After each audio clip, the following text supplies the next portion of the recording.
Thank you very much. It's a genuine pleasure to be here with you this afternoon. I'm speaking from the London Jesuit Centre in central London, a Roman Catholic space where I'll be giving another lecture a little bit later this afternoon.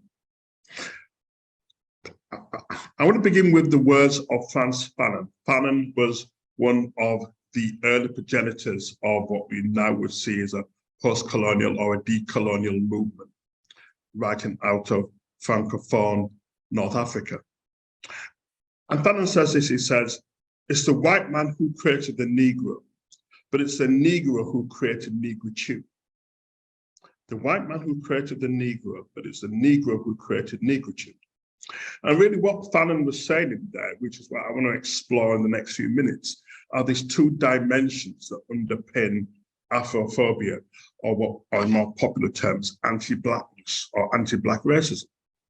On the one hand, there's the external factor of power that comes out of whiteness, that imposes itself upon people who are racialized as black, particularly people of African descent, that leads to the notion of this sense of both a binary and a hierarchy.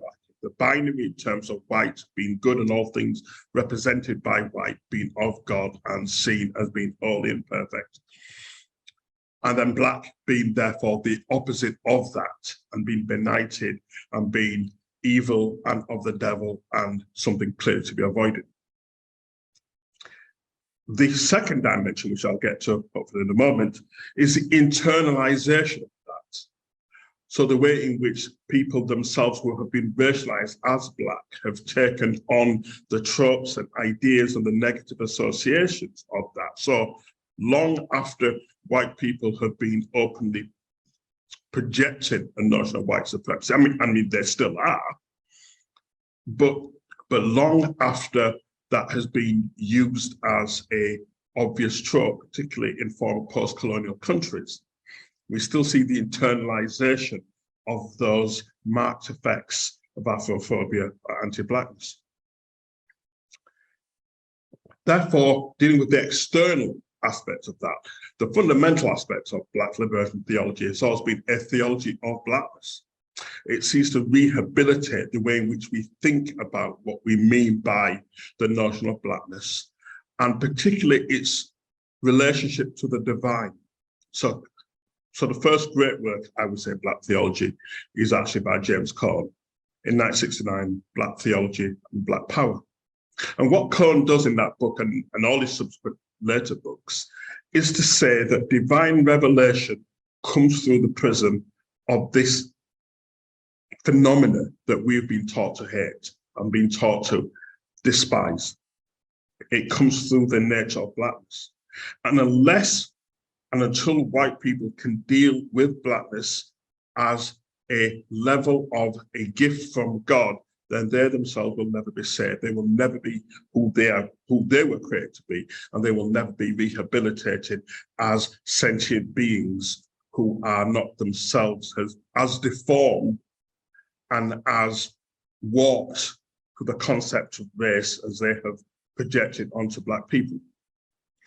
That is a revolution with theology, because the way in which the language and our very concepts have been steeped around anti-blackness are so replete that it almost becomes common parlance in language.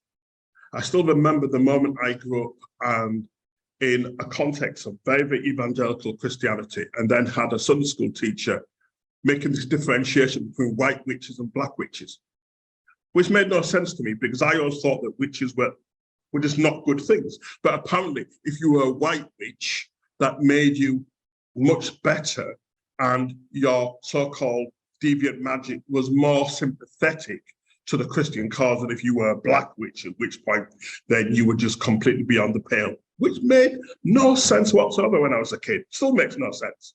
White witches and black witches.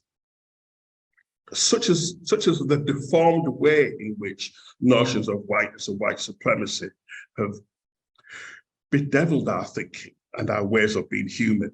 That Black liberation theology has been this unapologetic argument for the rehabilitation of blackness, that God is seen and revealed through Black suffering, through Black marginalization.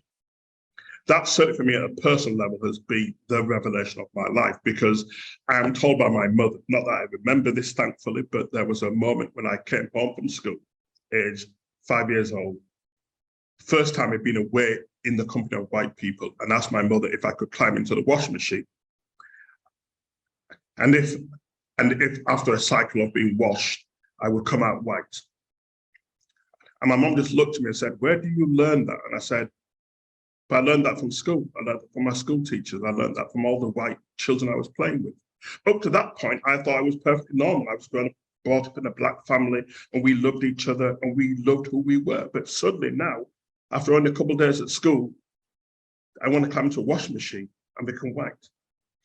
Which then leads me to the second point, which is the internalization of those tropes around Blackness. As Fanon says, it's the Negro that then creates negritude. It's the internalization of anti-Blackness that then gets propagated by Black people themselves. And Christianity has not helped. It has not helped. And I guess one of the existential challenges as a Black liberation theologian is this argument about trying to argue for the very soul of the Christian project, a project that should be about liberation and those at the margins, but has often been used as a tool of colonialism and top-down hierarchical power, with white at the top and Black as a debased alternative other at the bottom. In 2009, I wrote a book called Is God Colorblind? And the rationale for the book came from a very real encounter with a young Black man in a Pentecostal church in South London. And I was doing a session on Black theology. And then when it came to the Q&A, this young man got up and he was most distressed at everything I had said. And I remember beating his chest in fury and said, "Dr. Reddie, I don't know why you keep on going on about Blackness. I stopped being Black when I was saved. I stopped being Black when I was saved." And my response, which was not charitable and nor pastoral, I would not say this again to him. I still think he's wrong. But my instinctive response was, when did Blackness become so bad that God had to save you from it? He had learned in his evangelical Christianity that being saved would take him from the condition in which he had learned to be self-hating, self-negating, in which somehow God could not be seen in anything to do with his Black skin or his Black persona or the cultures that came with him. And so for him, salvation and being saved, being converted, was not to be converted just from the world into the way of Christ, but was to be converted from the ways of Blackness in the world into a faith that undoubtedly was founded in whiteness. So fundamentally, it seems to me that Black theology still has these two battles to fight. One is to fight white supremacy. One is to fight and demolish and break down all the tentacles of the toxic ways in which whiteness has created this notion of normality. And by definition, therefore, demonize Blackness, and to rehabilitate Blackness and to say it is a place of divine encounter. It's the place where God is to be seen and to be found through the prism of Black suffering. But secondly, and perhaps this is a much harder task, it is to rid Black people themselves of our self-hatred, particularly when it comes through the lens of Christianity. Just one very, very quick thing. I don't know how much time I have left, Michael. I will continue. So very, very continue until I join you. Fine. Okay. I was in Jamaica a few weeks ago, maybe just over a month ago, staying with my father in Jamaica, and for some reason, I don't know how I'd missed this, that I'd always thought that Jamaica had two international airports, an airport in Kingston called Norman Manley Airport, and then another airport in Montego Bay called Sangster Airport. These are both named after former Jamaican leaders, albeit white or light-skinned Jamaicans, like they're not dark African or people of African descent like most of the population. Over 90% of the population are the descendants of enslaved Africans. But however, there are two airports named after former leaders, and they are Jamaicans in fairness, so I don't want to suggest they're any less Jamaican because they're light-skinned. But actually, surprisingly enough, there's a third airport. And this third airport is on the east coast of Jamaica, and it's named after the English writer Ian Fleming. I did not know there was an airport after Ian Fleming, and I remember just being utterly bemused at why a country that had been independent for almost 70 years now would name a third airport, not after any of the enslaved Africans who have fought for freedom, so not after Sam Sharp, and after Paul Bogle, not after Nanny of the Moon, not after Black people of African descent who had shed their blood in order that enslaved people could be free. No, you can't name it after them. You name it after a white writer who wrote his James Bond novels there and lived on the island for 18 years. So when I challenged this, what was more surprising was how Jamaicans would tell me how proud and fierce they are, would turn to me and make it look like I've got the problem. It's like, but Anthony, but like, what's your problem? Ian Fleming loved Jamaica. He was here for 18 years. My final word would be this.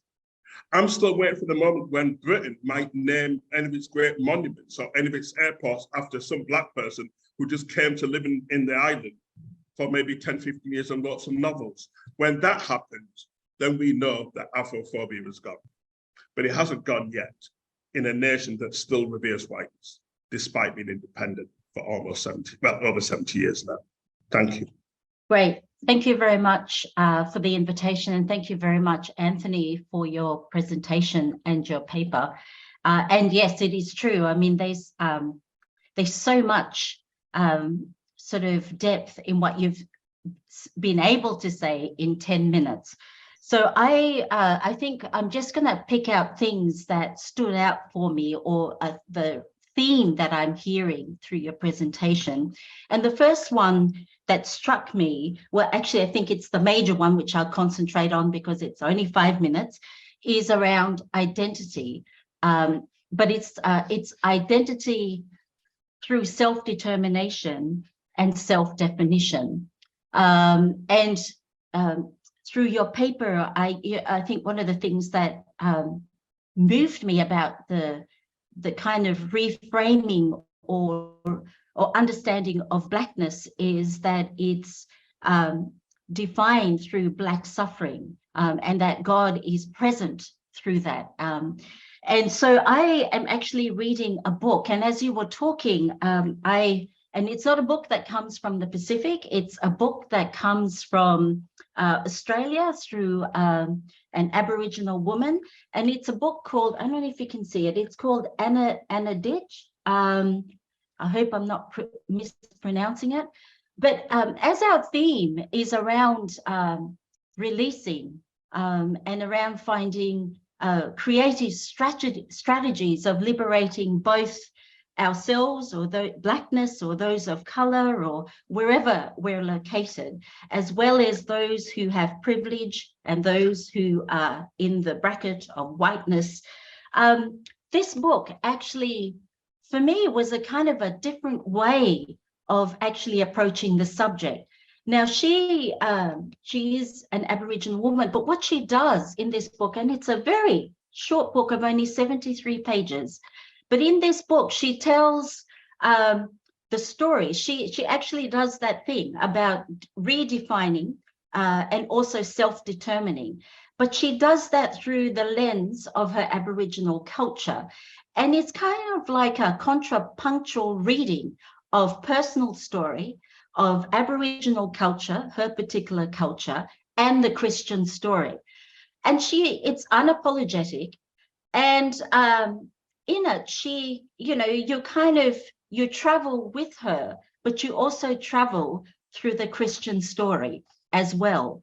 And, for me, I kind of read this book and I go, well, okay, what are we doing? Because in some ways, we want to retell it through our own lens.